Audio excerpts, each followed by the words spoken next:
My name's Kavit. I'm 34. I'm from New York City, and I work as a science teacher as well as a HIV activist. How long have you been here in Vietnam? I've been in Vietnam for 7 years. 1 year longer than me. Xin chào. Hey, xin chào is about all the Vietnamese I know, and come on. Cảm ơn. Why you stay here like for 7 years?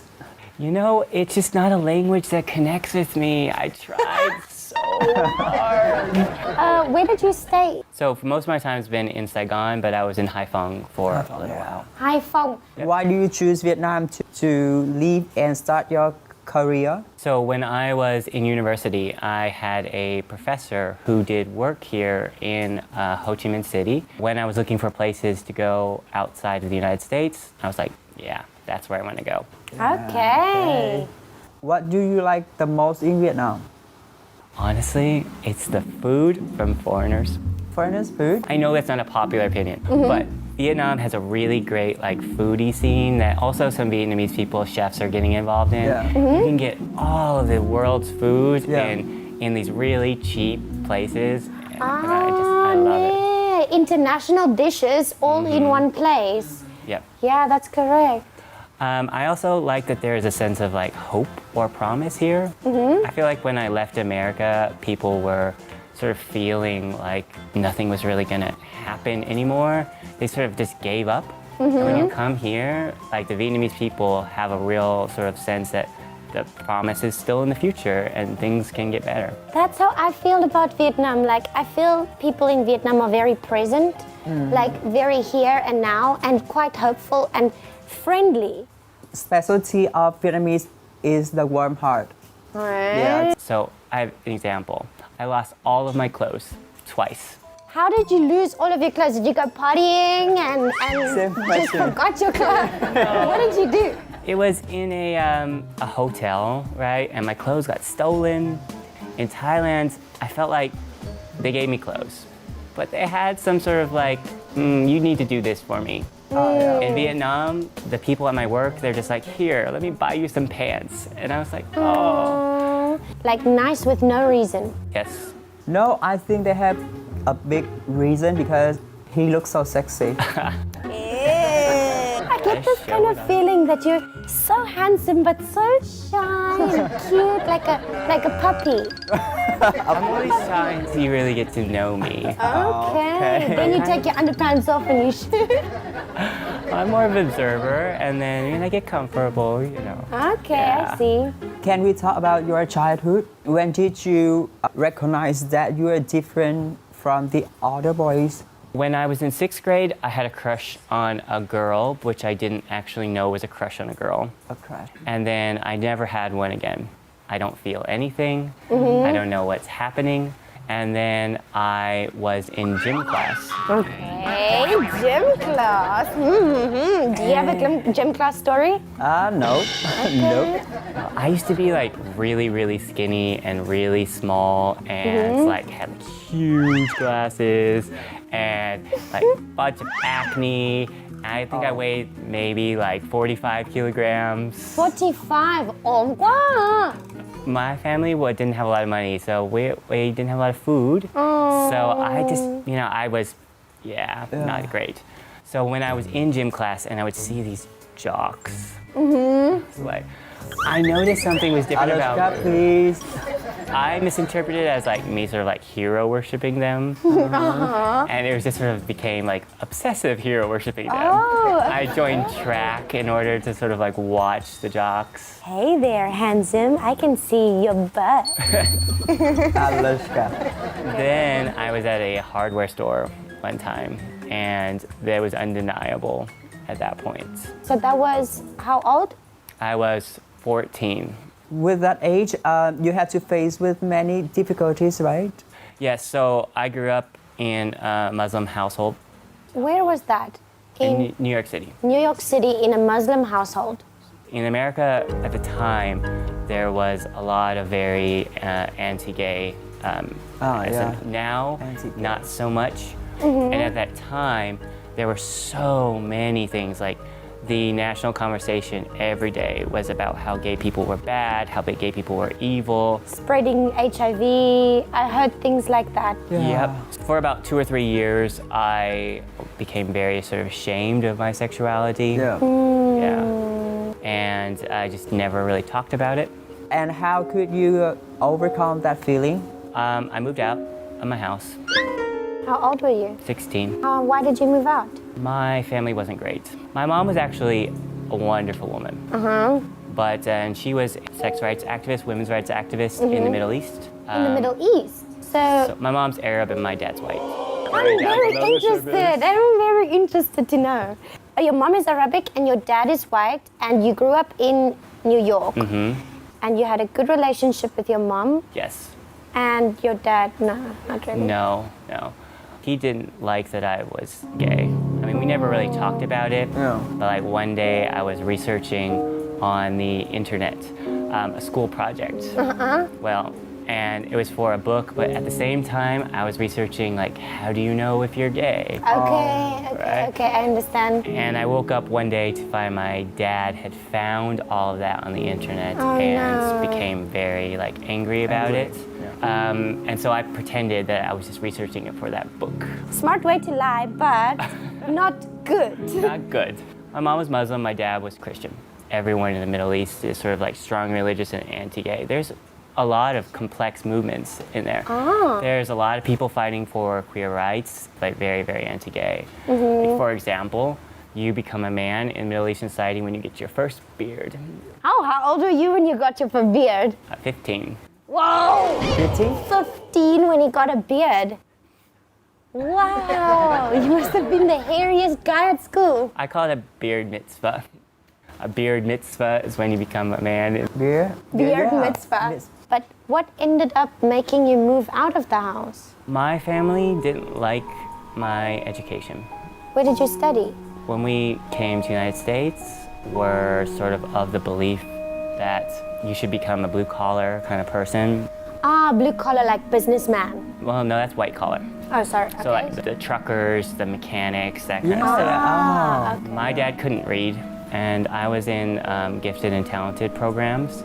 He just made it really impossible for me to study, and he made me fail a class in my high school. So I was like, no, I'm not dealing with this. So I moved out, and then soon after, my family died, so. Oh my God, your family died? What happened? They were in a car wreck with my mom, so. All of them. Oh my God, that's terrible. I mean, it's been 17 years. So.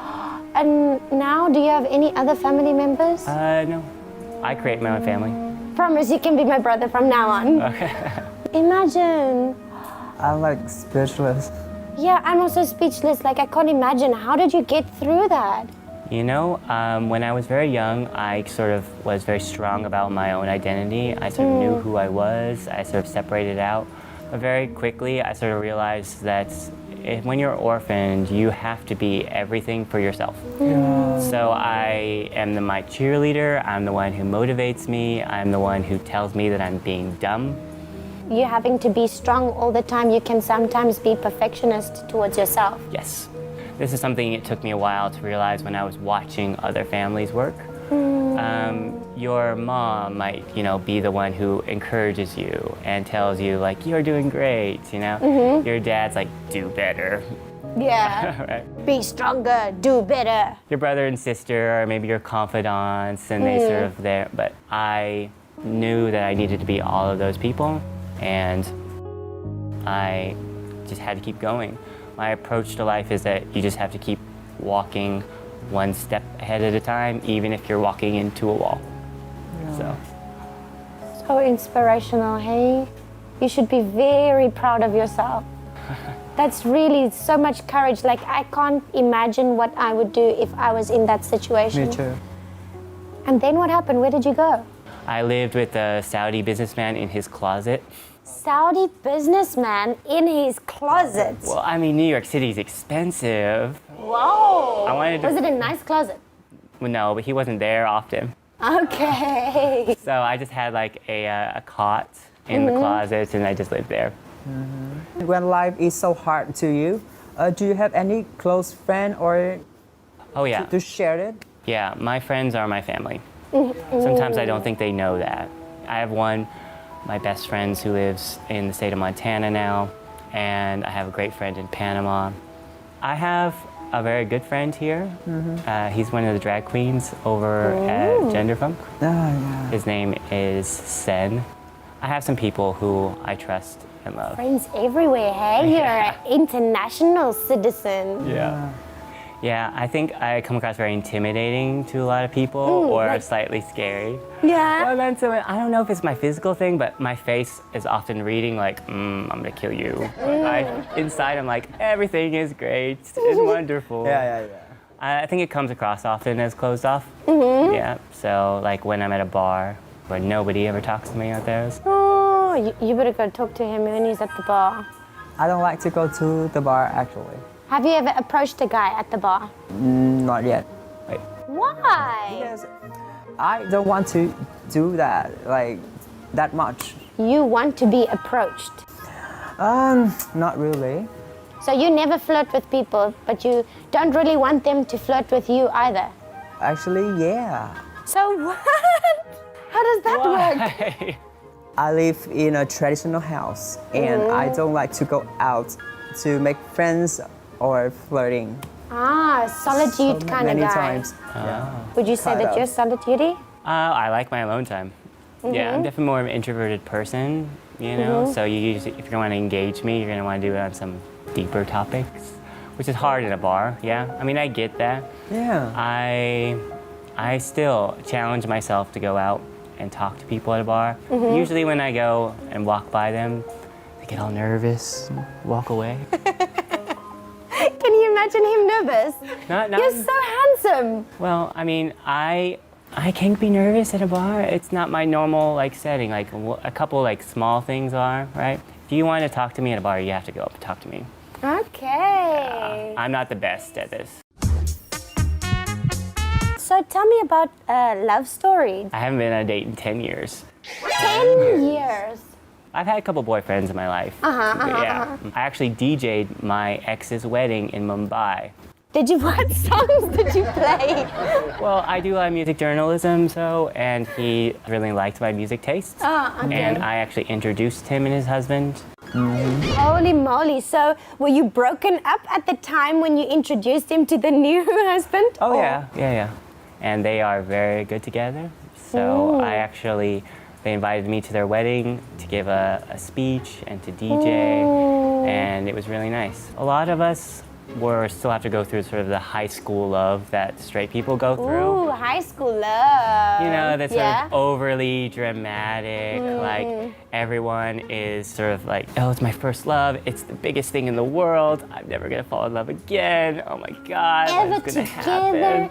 you and me, nobody Yes. else, Bonnie and Clyde. Yeah, and so in that there's a lot of jealousy and there's a lot of like hurt feelings. They don't quite know how to sort of deal with the relationship in that way.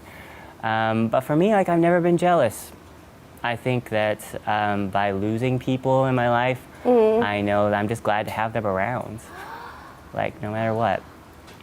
The best date I was ever on was, well, most people would consider this a terrible date. I thought it was amazing.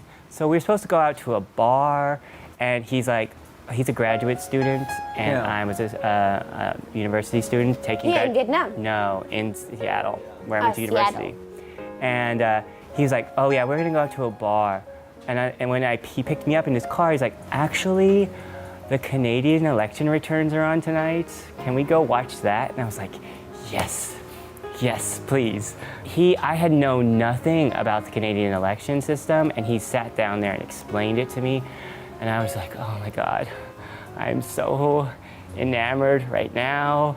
He made me some food. When I didn't understand something, he showed me a documentary, and I was like, this is amazing. But it was just sort of on the topics that I like. We sort of both had that topics, that same sort of passions, and that sort of building and adding on each other. Yeah. And then you dated? Well, then he actually had to go do some research in France, and I never saw him again. Okay. Terrible ending. That's a terrible ending. Such a love story. I don't view it that way. I view it as giving me a standard of what I want. Oh my God, how optimistic is that? When something bad happened to him, he viewed it as a standard, what he wants in his life. So are you in relationship this time? No? No. Single, hard to get, wants to be approached, very handsome, but shy. I'm a lot of conflicting things. That's like a paradox walking around. Yes, it is.